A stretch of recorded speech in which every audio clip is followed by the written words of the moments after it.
নমস্কাৰ স্বাগতম জনাইছো মোৰ ইউটিউব চেনেললৈ। আজিৰ বিষয়বস্তু তৃতীয় শ্ৰেণী স্পন্দন পাঠ্যপুথিৰ অন্তৰ্গত অধ্যায় 2 খাদ্য পাঠ 1 ভেবেলাৰ ভোগ। এতিয়া আমি পাঠটোলৈ যাওঁ। পাঠ 1 ভেবেলাৰ ভোগ। অতীজৰে পৰা আমাৰ সমাজত কিছুমান খাদ্য প্ৰচলন হৈ আছে। ঠাই, সমাজ আৰু উৎসৱ ভেদে খাদ্যাভ্যাস বেলেগ বেলেগ হয়। এই খাদ্যবোৰে আমাৰ পুষ্টি সাধন আৰু ৰোগ প্ৰতিৰোধত সহায় কৰে। কিন্তু প্ৰয়োজনতকৈ অধিক খালে পৰিণতি কি হ'ব পাৰে পদ্ধতিত চাওঁ আহা। আমাৰ অতীজৰে পৰা বিভিন্ন খাদ্য চলি আহিছে। এই খাদ্যসমূহ হিচাপতকৈ বেছি খালে আমাৰ কি কি বেয়া গুণ হয় সেইটো চাওঁ আহা। পঢ়োৱা। ভেবেলা ওলাল মাঘী দমাহীত শহুৰৰ ঘৰলৈ বুলি, গুৰৰ টেকেলি কলৰ আখিটি ভাৰ কৰি ল'লে তুলি। বাট কৰি বাই আবেলি পৰত পালে শহুৰৰ ঘৰ, লোটাৰ পানীৰে হাত ভৰি ধুই পানী খালে কলহৰ। শহুৰ শাহুলৈ সেৱাটি জনাই বহে পীৰাখনি পাৰি, ঘৰৰ খবৰ খেতিৰ ফচল ক'লে আতি গুৰি মাৰি। আঠে বেঠে দিলে চিৰা দৈ এবাটি, লগত জুলীয়া গুৰ, চুঙা তিল ঘিলা, ফেনি তেল পিঠা, খাইছে নুতুলি মোৰ। লাৰু পৰমান টেকেলি মুঠীয়া, টোপোলা সুতুলি পিঠা, সান্দহ কৰাই বিধে বিধে পাই হেৰাল মুখৰ কথা। ভেবেলা বাপুৰ খাওঁতে খাওঁতে পেটত ধৰিলে টান, একে কোবে গৈ টিঙনা ঘৰত সোমাই বচালে মান। বলা আকৌ এবাৰ পঢ়ি দিছো আমি। ভেবেলা ওলাল মাঘী দমাহীত শহুৰৰ ঘৰলৈ বুলি, গুৰৰ টেকেলি কলৰ আখিটি ভাৰ কৰি ল'লে তুলি। বাট কৰি বাই আবেলি পৰত পালে শহুৰৰ ঘৰ, লোটাৰ পানীৰে হাত ভৰি ধুই পানী খালে কলহৰ। শহুৰ শাহুলৈ সেৱাটি জনাই বহে পীৰাখনি পাৰি, ঘৰৰ খবৰ খেতিৰ ফচল ক'লে আতি গুৰি মাৰি।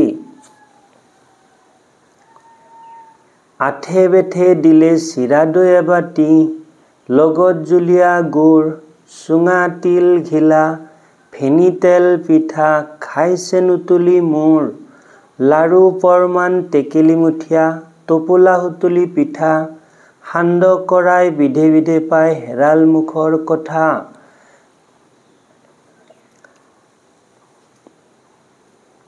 ভেবেলা বাপুৰ খাওঁতে খাওঁতে পেটত ধৰিলে টান, একে কোবে গৈ টিঙনা ঘৰত সোমাই বচালে মান।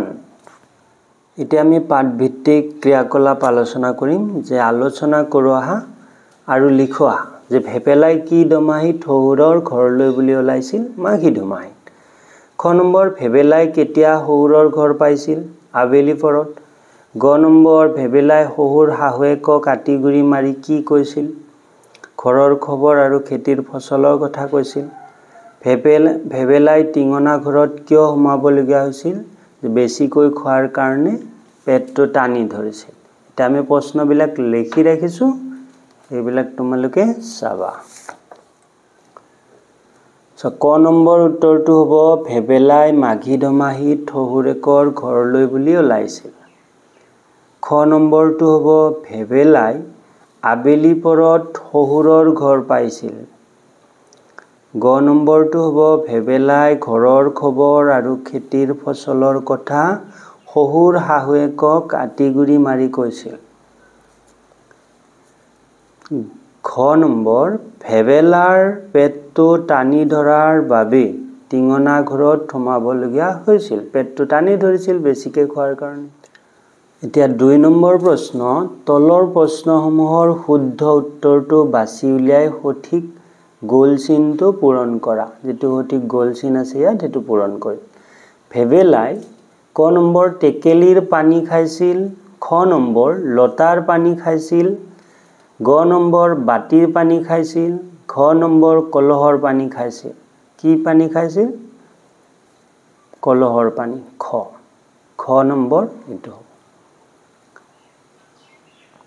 তাৰ পিছৰ প্ৰশ্নটো ভেবেলাই দমাহিত শহুৰেকৰ ঘৰলৈ যাওঁতে ভাৰ বান্ধি কি নিছিল?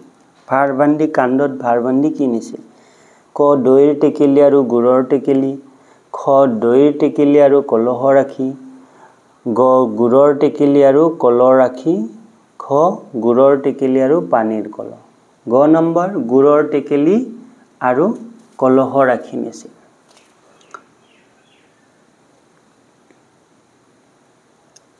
এটা ৩ নম্বৰ তলৰ যিটো বাক্যই কাষৰ বাকচত দিয়া পদ্যত ব্যৱহাৰ হোৱা বাক্যাংশৰ অৰ্থ প্ৰকাশ কৰিছে তাৰ লগত মিলোৱা আহা। এই বাক্যটিৰ লগত এই বাক্যাংশৰ কি অৰ্থ প্ৰকাশ কৰিছে সেইটো সুধিছে, মিলাব দিছে আমাক। এতিয়া আমি প্ৰথমটো চাম, বান্দৰটোৰ চকুৰ পচাৰতে গছত উঠিল, মানে নিমিষতে কি হ'ব? একে কোবে গ'ল। শিক্ষকে পাঠটো তাদিৰ পৰা অন্তলৈ বুজাই দিলে, মানে আঁতিগুৰি মাৰি, ক'লে আঁতিগুৰি মাৰি। খেতিয়কজনে কাণ মাৰিৰে ডাঙৰি কঢ়িয়াইছে, মানে কান্ধত ভাৰ লৈ ভাৰ কৰি নিলে। বাটৰুৱাজনে সন্মুখত বাঘ দেখি আচৰিত হ'ল, কি হেৰাল মুখৰ মাত নোহোৱা হৈ গ'ল ভয়তে। ভোজত ডকচি খাই কণবাপু গেৰেও গেথৌ হ'ল, পেটটো টানি ধৰিলে। বেছিকৈ খোৱাৰ ফলত পেটটো টানি ধৰিলে, এনেকৈ মিলাই ল'বা। এতিয়া ৪ নম্বৰ লিখো আহা। ভেবেলাই শহুৰেকৰ ঘৰত কি কি খাইছিল তাৰ নামবোৰ লিখা। ভেবেলাই সৰহকৈ খোৱাৰ ফলত কি হ'ল আৰু তাৰ পৰা কেনেকৈ ৰক্ষা পৰিছিল। ৪ৰ ক নম্বৰটো হ'ব, ভেবেলাই শহুৰেকৰ ঘৰত চিৰা, দৈ, জুলীয়া গুড়, চুঙা, তিল, ঘিলা, ফেনী, তেল, পিঠা, লাৰু, পৰমান টেকেলি, মুঠীয়া, টোপোলা, সুতুলি পিঠা, সান্দহ, কৰাই আদি খাদ্যবস্তুবোৰ খাইছিল। এইবিলাক ভেবেলাই খাইছিল। এতিয়া খ নম্বৰটোৰ উত্তৰ কি হ'ব? ভেবেলাই সৰহকৈ খোৱাৰ ফলত কি হ'ল? তাৰ পৰা তেওঁ কেনেকৈ ৰক্ষা পৰিছিল? ভেবেলাই সৰহকৈ খোৱাৰ ফলত তেওঁৰ পেটটো টানি ধৰিলে আৰু একেকোবে টিঙনা ঘৰত গৈহে ৰক্ষা পৰিছিল। মানে বেছিকৈ খোৱাৰ ফলত তেওঁৰ পেটটো টানি ধৰিছিল, পিছত তেওঁ টিঙনা ঘৰত যাবলগীয়া হৈছিল। এতিয়া ৫ নম্বৰ পদ্যটোৰ আলমত কাহিনীভাগ লিখা। ইয়াত ২ লাইন লিখি দিছে। ভেবেলা নামেৰে এজন মানুহ আছিল, তেওঁ মাঘ বিহুত শহুৰেকৰ ঘৰলৈ গৈছিল। মই ইয়াত লিখি দিছোঁ। ভেবেলা নামেৰে এজন মানুহ আছিল, তেওঁ মাঘ বিহুত শহুৰেকৰ ঘৰলৈ গৈছিল। তেওঁ কান্ধত গুড়ৰ টেকেলি আৰু কলৰ আখি ভাৰ কৰি বহুদূৰ খোজকাঢ়ি আবেলি পৰত শহুৰেকৰ ঘৰ পাইছিল। তেওঁ লোটাৰ পানীৰে হাত ভৰি ধুই কলহৰ পানী খাইছিল। তেওঁ শহুৰ শাহুলৈ সেৱা জনাই পীৰা এখন পাৰি বহিছিল আৰু ঘৰৰ খবৰ আৰু খেতিৰ ফচলৰ কথা সকলো আঁতিগুৰি মাৰি কৈছিল।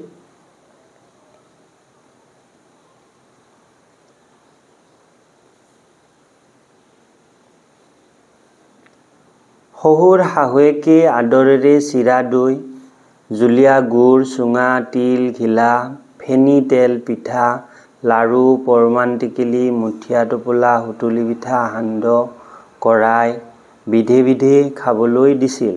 এই সকলোবোৰ ভেবেলাই মূৰ নোতোলাকৈ খাইছিল। ফলত ভেবেলাৰ পেটটো টানি ধৰিছিল আৰু সি তৎক্ষণাৎ টিঙনা ঘৰত গৈহে ৰক্ষা পৰিছিল।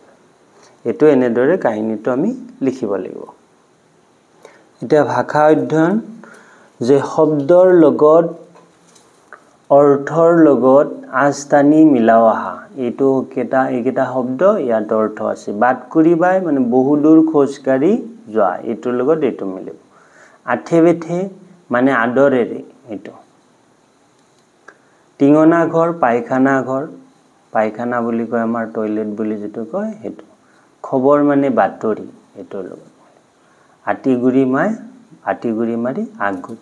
তোমালোকে এনেকে বাট কৰি বাই লিখি নোটবুকত কি লিখিবা সিধাকে লিখিবা যে বহুদূৰ বাট খোজ কাঢ়ি যোৱা এনেকে সিধাকে মিলাবা কিতাপত এনে কিতাপৰ নিচিনা এনেকে মিলাই নথবা সিধাকে মিলাব লাগে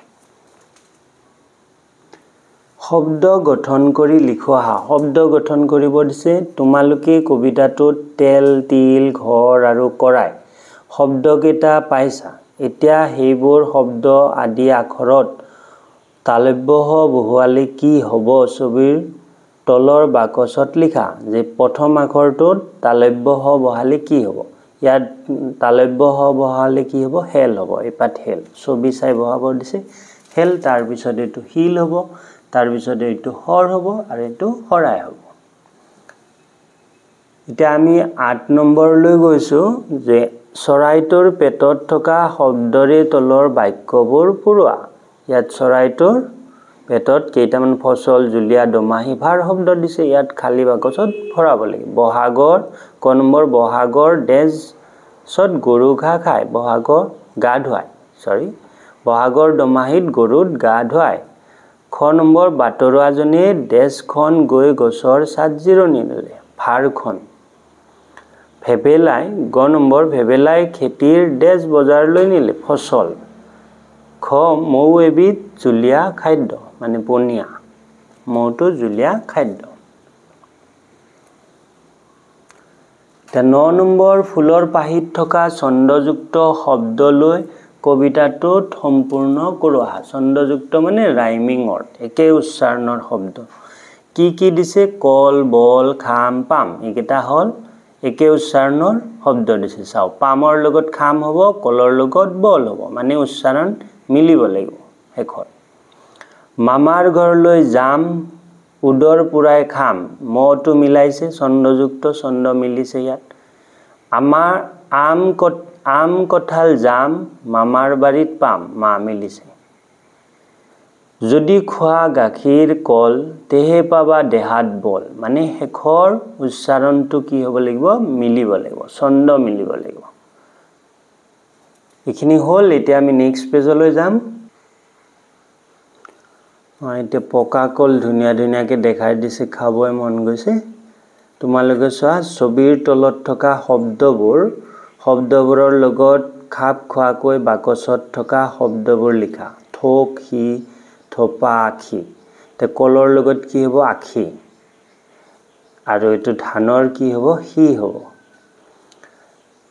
এইটো হ'ব তামুলৰ থোক আঙুৰৰ থোপা এনেকৈ আমি লিখিব লাগিব এতিয়া জ্ঞান সম্প্ৰসাৰণৰ কাৰণে দিছে ভাবি লিখা বা ভাবা আৰু লিখা ভাবি লিখিব দিছে ভেবেলা হৌৰেকৰ ঘৰত মাঘ বিহু উপলক্ষে বিবিধ পিঠাপনা তৈয়াৰ কৰিছে তোমালোকৰ ঘৰত পালন কৰা এটা উৎসৱৰ নাম লিখা আৰু সেই উৎসৱ উপলক্ষে তোমালোকৰ ঘৰত কি খাদ্য সামগ্ৰী প্ৰস্তুত কৰা তাৰ এখন তালিকা তৈয়াৰ কৰা এতিয়া তোমালোকৰ কামটো তোমালোকৰ ঘৰত কি বিহু ধৰা পূজা এইবিলাক হলে কি পিঠা বনাই জলপান দৈ চিৰা এইবিলাক যে বনাই তাৰ এখন তালিকা কৰিব লাগে নাম লিখিব দিছে কি খাদ্য বনোৱা অনুমান কৰি কোৱা 12 নম্বৰ অনুমান কৰিব দিছে খেতিৰ পৰা পোৱা বস্তুই হল ফসল আমি খেতিৰ পৰা যি পাও হেতু হল ফসল ভেবেলাই খেতিত কি ফসল ফলায় ভেবেলাই কাণ্ডত কি লৈছিলে কলৰাখি আৰু গুৰৰ মানে গুৰ কুহিয়াৰৰ পৰা হয় আমাৰ গতিকে আমি অনুমান কৰিব পাৰো যে কুহিয়াৰৰ আৰু কলৰ খেতি কৰিছিলে ভেবেলাই ভাবো আৰু লিখোৱা প্ৰয়োজনতকৈ অধিক খালে তোমাৰ কি অসুবিধা হ'ব পাৰে প্ৰয়োজনতকৈ অধিক খালে আমাৰ গেষ্ট্ৰিক হ'ব পাৰে বদহজম হ'ব পাৰে আৰু পেটটো টানি ধৰিব পেটটো টানি ধৰাৰ পিছত গতি দিনটো ভোক নলগা হ'ব যে কাম কৰিব মন নাযাব এলেহুৱা লাগি থাকিব গতিকে হিচাপৰ খিনিহে আমি খাব লাগে খ নম্বৰ মাঘৰ দমাহিত ভেবেলাই হৌৰেকৰ ঘৰলৈ যাওতে গুৰৰ টেকেলি আৰু কলৰ আখি লৈ গৈছিল তুমি কাৰোবাৰ ঘৰলৈ গলে কি লৈ যা তোমালোকে মামাৰ ঘৰ বা কাৰোবাৰ ঘৰলৈ গলে কি লৈ যা আজিকালি কি কৰা হয় মিঠাই লৈ যোৱা হয় বা ফলমূল থাকিলে ফলমূল লৈ যায় কিছুমানে চিপছৰ পেকেট লৈ যায় এতিয়া তোমালোকে কি লৈ যোৱা হেতু লিখিব লাগে ভাবি পিনে লিখিব লাগে কবিতাটোত ভেবেলাই মাঘৰ দমাহীৰ দিনা শহুৰেকৰ ঘৰলৈ গৈছিল তুমি বাৰু কাৰ ঘৰলৈ যোৱা লিখা যে দমাহীয়ে হওক বা বিহুৱে হওক তুমি কেতিয়া কাৰ ঘৰলৈ যোৱা মামাৰ ঘৰত যোৱা মাহীৰ ঘৰত যোৱা হেতু লিখিব লাগে তোমালোকে ক'ত যোৱা মানে ফুৰিবলৈ যোৱা মানে দমাহীত জেনেৰেলি তোমাৰ আলহীৰ ঘৰত যায় বা বিহুত গতিকে আলহীৰ ঘৰত ক'ত যোৱা তোমালোকে হেতু হদিছে 14 নম্বৰ তলৰ বাচন বৰ্তনলৈ মন কৰা কোনটো কি কামত ব্যৱহাৰ হয় কোৱা কাহি বানকাহি দুটা একেই হয় যে কাম কাহি আৰু বানকাহিত ভাত ৰুটি এইবিলাক খাবলৈ ব্যৱহাৰ কৰা হয় কিন্তু বানকাহিত কি হৈছিল আগৰ দিনৰ মানুহৰ যে জ্যেষ্ঠজন পৰিয়ালেই হওক পৰিয়ালৰ জ্যেষ্ঠজন যিজন সবচে ডাঙৰ হয় আৰু ঘৰৰ মুখিয়া বুলি কয় তেওঁ এই বানকাহিত খাইছিল বটাটো আমাৰ তামোল পানীৰে মান ধৰিবলৈ আৰু নৈবদ্য সজাওতে আমাৰ বটা ব্যৱহাৰ কৰা হয় ডাঙৰক সন্মানাৰ্থে কলহৰ পানী থোৱা হয় পানী খাবলৈ পানী থোৱা হয় বাটি দুটা একে জলপান বা আঞ্জা থবলৈ ইয়াত কি বাটি ব্যৱহাৰ কৰা হয় বানবাটি হওক বা বাটি হওক লোটা পানী খাবলৈ ব্যৱহাৰ কৰা হয় বা হাত মুখ ধুবলৈ লোটা পানী দি অলপ ডাঙৰ শৰাই দেৱ-দেৱীৰ উদ্দেশ্যে আগবঢ়োৱা নৈবেদ্য বা সন্মানীয় ব্যক্তিক মান ধৰিবলৈ শৰাই দিয়া হয় ধৰা কোনোবা ৰিটায়াৰ্ড শিক্ষক থাকিলে তেওঁ শৰাই দিয়া হয় মানে ডাঙৰক মান ধৰিবলৈ শৰাইটো দিয়া হয় বা পূজা অৰ্চনাত কি কৰা হয় শৰাই ব্যৱহাৰ কৰা হয় 15 নম্বৰ জানুৱাহা ভেবেলা ওলাল মাঘী দমাহীত শহুৰৰ ঘৰলৈ বুলি কোনটো মাহৰ শেষৰ দিনটোক পাছৰ মাহটোৰ দমাহী হিচাপে জনা যায় যেনে আহিন মাহৰ শেষৰ দিনটোত কাতি মাহৰ দমাহী বা দমাহী সংক্ৰান্তি বুলিও কোৱা হয় মানে কোনো এটা মাহৰ শেষৰ দিনটোক কি বুলি কোৱা হয় দমাহী বুলি কোৱা হয় মানে দুই মাহৰ মাজৰ দিনটোই হৈছে দমাহী তলৰ প্ৰশ্নটোৰ শুদ্ধ উত্তৰটো বাছি উলিয়াই গোল চিনটো পূৰ কৰা ইয়াতে যেটো গোল চিন দিছে হেতু পূৰ কৰিব দিছে ক বহাগ মাহৰ প্ৰথম দিনটো জেঠ মাহৰ শেষৰ দিনটো চতৰ শেষৰ দিনটো চতৰ প্ৰথম দিনটো তে দমাহী আমাৰ কোনটো হয় শেষৰ দিনটো মাহৰ গতিকে চতৰ শেষৰ দিনটো আমাৰ কি হ'ব দমাহী হ'ব এই গটো তেনেকে গোল কৰিব লাগিব চাৰিও সাইডে এনেকে গোল কৰিব লাগিব এনেকে গোল কৰিব লাগিব 16 নম্বৰ দিছে তোমাৰ প্ৰিয় খাদ্য বস্তু কাখত থকা এই গোল চিনটো পূৰ কৰা হেইবোৰ কিয় ভাল লাগে কোৱা কলটো কিয় ভাল লাগে তোমাৰ গাখীৰ কিয় ভাল লাগে কেক কিয় ভাল লাগে পিঠা লাৰু কিয় ভাল লাগে ক'ব দিছে যে গাখীৰ খাই ভাল পোৱা কেক খাই ভাল পোৱা ধৰা পিঠা লাৰু খাই ভাল পোৱা যেটো খাই ভাল পোৱা হেতু কি কৰিব লাগে গোল চিন দিব লাগে আৰু কিয় ভাল পোৱা তলৰ ছবিখন চাই বুজি কোৱা ছবিখনত আছে কি প্ৰথম কুহিয়াৰ কাটি আছে মানুহজনে আৰু ইয়াত মানুহজনে কি কৰি আছে গৰুৰে কুহিয়াৰৰ ৰস ওলাই আছে চেপি এনেকে ঘূৰি থাকিব আৰু ইয়াত মানুহজনে কুহিয়াৰ দি থাকিব এটো আগৰ দিনত এনেকে কুহিয়াৰ পেৰিছিলে এটা আৰু সেই ৰস বিলাক মানুহজনে গৰম কৰি আছে আৰু গৰম কৰাৰ ফলত এই হেখত এই এটা পাত্ৰৰে এই গৰম কৰা বস্তুখিনি মানে কুহিয়াৰ ৰসখিনি এই টেকেলি বিলাকত মাটিৰ টেকেলি বিলাকত থৈছে ইয়াত গুড় বনাব হাতে কামে কৰহা দিছে তো হাতে কামে কৰহা এনেকে কাগজ এখন ল'ব লাগে আয়তাকৃতিৰ আৰু এনেকে আঁচ এডাল দি ভাঁজ কৰিব দিছে কাগজৰ সমানে যে ভাঁজ দি কাটি লৈ ছবিত দেখুৱাৰ দৰে সাজি আঠা লগোৱা তাৰ পিছত আমি এনেকৈ আঠা লগাৰ পিছত এনেকৈ কাটিম কাটাৰ পিছত এটো আম বা অমিতা হ'ব এটো অমিতা হ'ব এনেকৈ তোমালোকে নিজে নিজে কৰিবা ভিডিওটো চাই ভাল পালে লাইক কমেন্ট সাবস্ক্ৰাইব কৰিব আৰু আগলৈ এনেকুৱা ভিডিও পাই থাকিবলৈ বেল আইকনটো ক্লিক কৰি থব ধন্যবাদ